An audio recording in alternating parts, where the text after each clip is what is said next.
Please welcome now to the program in California, Congressman Darrell Issa. Good morning, Congressman Issa. Good morning, Don. Thanks for having me back, particularly after my long day yesterday. We liked you when you were on before, which is why we asked you to appear again. Oh, well, I appreciate that, and obviously more people know more things about Akio Toyoda than they did just 24 hours ago. You know, I was greatly relieved that he took responsibility for all of this, because up to that point, I thought it was my fault. I mean, what the hell are these? Don't you find this amusing when people take full responsibility for something we already know is their responsibility? Well, you know, the important thing is not that Akio Toyoda take full responsibility. It's that the world, and particularly hundreds of thousands of people that work for him, these high-ranking underlings, see that, in fact, he is on the spot if they don't aggressively go after safety problems, not in months or years, but in days when these reports come in. What did we learn yesterday? What did you learn? Well, what we learned is that no manufacturer can be 100% sure after they apply a fix that they've gotten everything, that even though, you know, clearly they've taken care of their carpet entrapment and they've taken care of some of these known problems, that they are going to have to be diligent going forward. We also learned, quite frankly, that Toyota has the lowest incidence of these problems, but they were just asleep at the wheel, along with NHTSA, our government agency, when it came to ones that actually occurred that, you know, they continued to be basically in denial. Don, we also learned something really important, which was that our government doesn't look at the same car in another country, even if it's introduced 1 or 2 years earlier, that may have problems there, so that we don't have them here, or that we can be headed off quicker. So a certain line of the questioning centered on, as you obviously know, you were there, on whether it's an electronic problem or not. Did you ever get a definitive answer on that? Well, I think this was one of the few moments of honesty. They said they can't be sure. No one who's producing these products can be sure. It's an industry-wide problem. But what they've done, which I think is commendable, and I hope every auto company does, is they put in a separate system. They're putting in every 2010 model, and they're going back into virtually every model from before. And they're putting in a fail-safe where if you hit the brake, it's a lot like when you and I hit a cruise control, and the cruise control shuts off if you hit the brake. From now on, even if you're mashing on the accelerator full speed, if you put your foot on the brake, it's going to go to idle. Now, that doesn't mean that that won't have a problem. What it means is that they're putting in a system that has priority, and that if ever you get acceleration after that, you do have an electronic problem. It's not perfect, but one of the things that I know as a congressman flying back and forth to the West Coast, I get in an Airbus 320 every single week. That plane is fly-by-wire. We better be able to get these things 100% right, because there is really no alternative in a modern age when it comes to having electronics doing a portion of the work. 20 minutes till the hour, talking with the Congressman Darrell Issa from California. Does your rather extensive, complicated financial ties to Toyota keep you from asking a more aggressive line of questioning? No, if you've ever met anyone, particularly in Detroit, but if you've ever met anyone that was a supplier to the auto companies, we've wanted to ask them hard questions and to be in control for a long time. You know, when you supply them, they're in charge. I don't supply them anymore. I don't get any revenue. I have no financial connection at all to the auto companies. And you better believe I wanted them to be as aggressive going forward with safety as they used to be aggressive with, you know, forcing our prices and making sure that we did our job.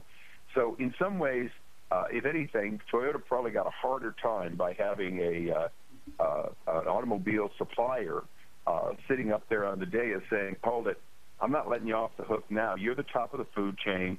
All your suppliers are accountable. If they make a mistake, you've got to be accountable to make sure there's no mistakes at the end of the day. And I will say one thing. Akio Toyoda and his U.S. president did not try to throw either of their two vendors that are making these products under the bus. They took responsibility that if their engineers put them in a car, they're not going to talk about, you know, who made the brake pedal, who made the accelerator. And that's important because we rely on these people to put together all the pieces and then be responsible that it be safe for us. just as you and I rely on the Department of Transportation to make the airplanes, buses, trains, and our cars and our highways safe, and they both let us down. That's a pretty good answer to that question because because there's no way to really answer that. You know, does your complicated financial type say you want to keep you from asking? I mean, I was just trying to get you to, you know, try, well, I don't know what I was trying to do. I guess I was trying to annoy you. But. Hey, Don, now come on. You spent a career wanting it to stick it to people for hypocrisy. Yeah. I was an auto supplier. There's nothing more hypocritical than the auto company telling you they need a price cut. You give them the price cut, and the cars come out 20% more expensive the next year. Trust me.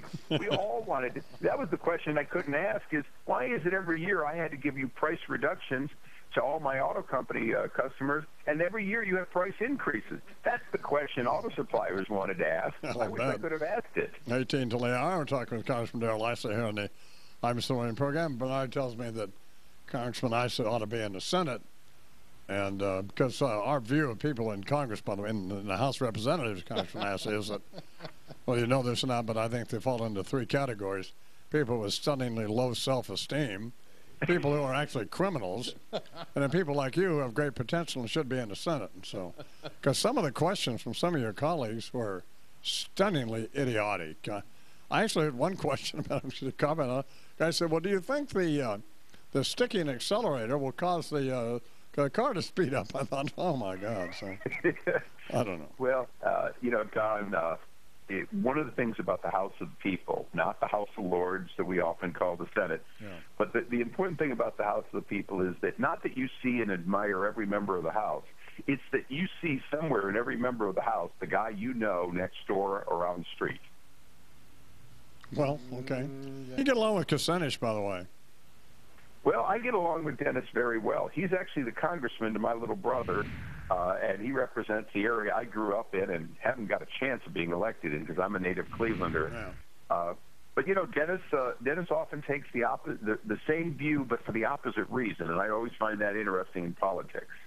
I always liked him. In fact, I was in Cleveland when he was the mayor there. I think he was about 12 years old. And I wonder if he still has that hot wife. I guess he does. Huh? That's got around for. No.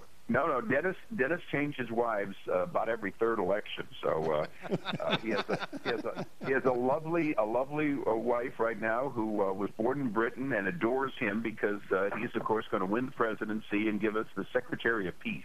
Well, that's the one. That's the one he got when he was running for president. Well, good for him. When he's running for president, this healthcare summit today, you're going to be there, right?